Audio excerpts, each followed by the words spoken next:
Na carta que Fei recebeu do escritório de cartas, mencionava-se que a Santa Igreja estava conduzindo uma investigação sobre ele, e não era tão detalhada quanto a Carta de Paris. Afinal, o escritório de cartas havia sido estabelecido há pouco tempo e não podia competir com a rede de inteligência de Paris. No entanto, além das ações da Santa Igreja, a carta também mencionava as notícias sobre outras forças em Zenith. Parecia que esses dois chambordianos tinham conhecimento de ambas as forças, na superfície e nas sombras da capital. Fei teve que admitir que tanto o velho Zolas quanto o pequeno Modric eram talentosos na coleta de informações. Como uma semente que acaba de começar a crescer, o escritório de cartas tinha potencial ilimitado. Fei confiava nessas duas pessoas e não estava muito interessado em colher os frutos tão cedo.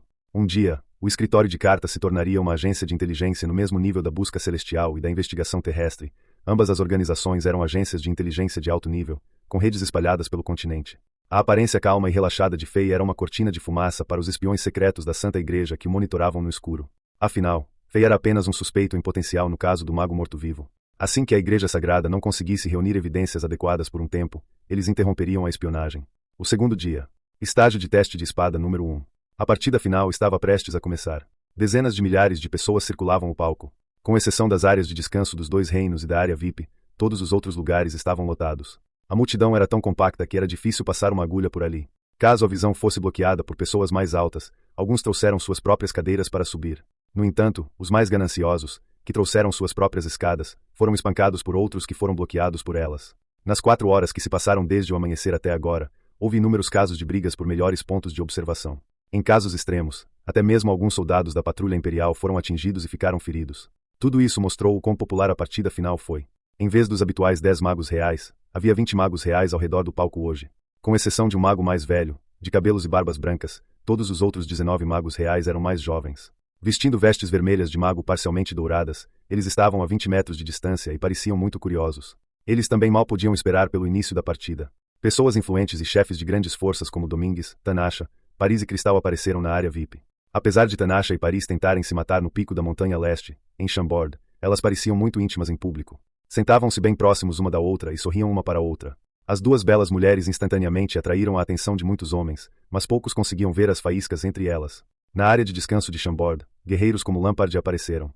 Mais de uma dúzia deles circulavam a bela futura Rainha Ângela para protegê-la, o que também atraiu muita atenção. Fei e Shevchenko ficaram um de frente para o outro no palco. Embora o juiz tenha anunciado o início da luta, ninguém se moveu. Comparado aos aplausos e à animação da plateia, o clima no palco era relativamente calmo.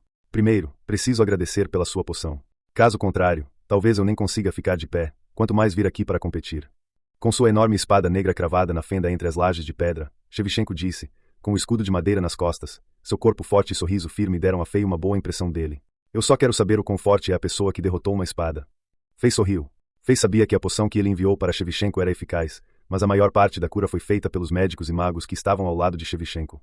A única dúvida que Fei tinha era que Shevchenko não parecia tão frenético quanto no Cristal Divi. Tanto sua aura quanto sua aparência eram muito diferentes da pessoa que Robin havia registrado.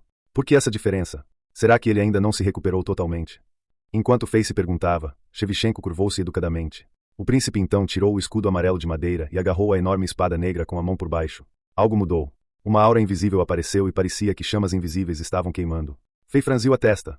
Ele sentiu uma mudança indescritível assim que Shevchenko segurou a espada. Parecia que a pessoa na frente dele havia mudado. Ataque de fogo. A mudança de humilde para frenético levou apenas um segundo. Depois disso, um rugido alto e furioso, capaz de romper os tímpanos de qualquer um, soou. Chamas vermelhas surgiram de repente na espada negra, que descia em direção a Fei como um meteoro. Fei imediatamente convocou suas luvas de metal que tinham ganchos nas costas e bateu na lâmina da espada. As duas forças colidiram, e um estrondo alto e estrondoso soou, acompanhado pelo surgimento de faíscas brilhantes. Os rostos dos 20 magos reais ao redor do palco empalideceram enquanto eles rapidamente lançavam feitiços de surdez em si mesmos. Os espectadores que estavam sentados bem perto do palco não tiveram sorte, pois sangue escorria de seus ouvidos. Fei sentiu uma dormência no braço quando uma energia de fogo atingiu seu braço através das luvas de metal, e a força repulsiva o fez dar um passo para trás. Shevchenko, por outro lado, recuou 5 passos.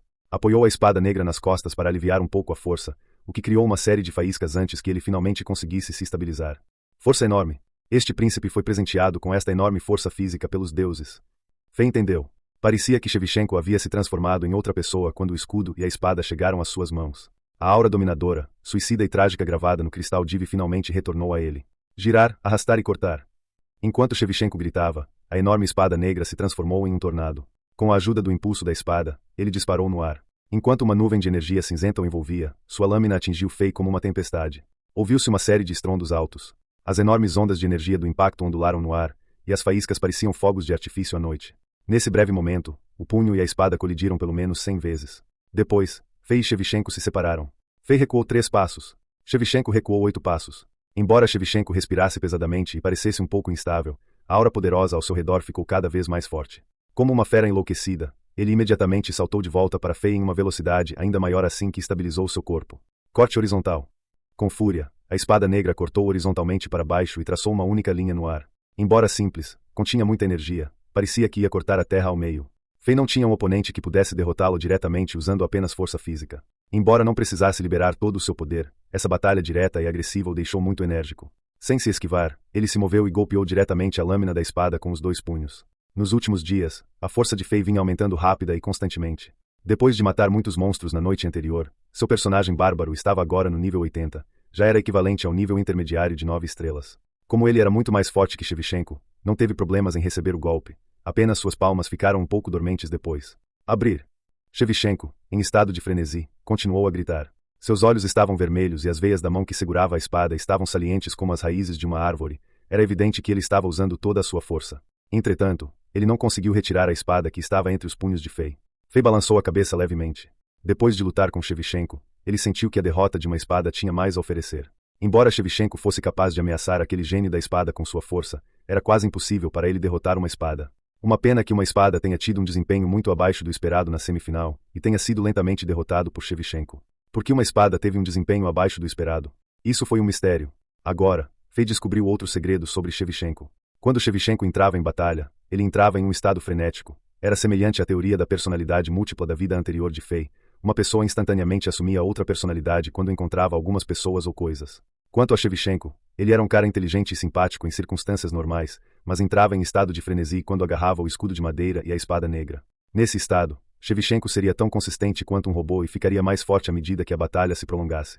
Fei sacudiu os punhos, e sua força de 9 estrelas foi rapidamente liberada e então contida. Sob essa quantidade insana de força, a espada negra voou da mão de Shevchenko como se tivesse sido atingida por um raio, e o corpo grosso da espada zumbiu enquanto vibrava rapidamente no ar. Quando ele caiu de volta e se espatifou no palco, o palco inteiro tremeu violentamente, como se uma montanha tivesse caído sobre ele. Todas as pessoas na plateia ficaram boquiabertas de surpresa. O que aconteceu em seguida comprovou a teoria de Fei. Sem a espada negra na mão, as chamas vermelhas aterrorizantes nos olhos de Shevchenko desapareceram, e sua expressão passou de frenética para confusa e, em seguida, para brilhante. O cara inteligente e simpático retornou.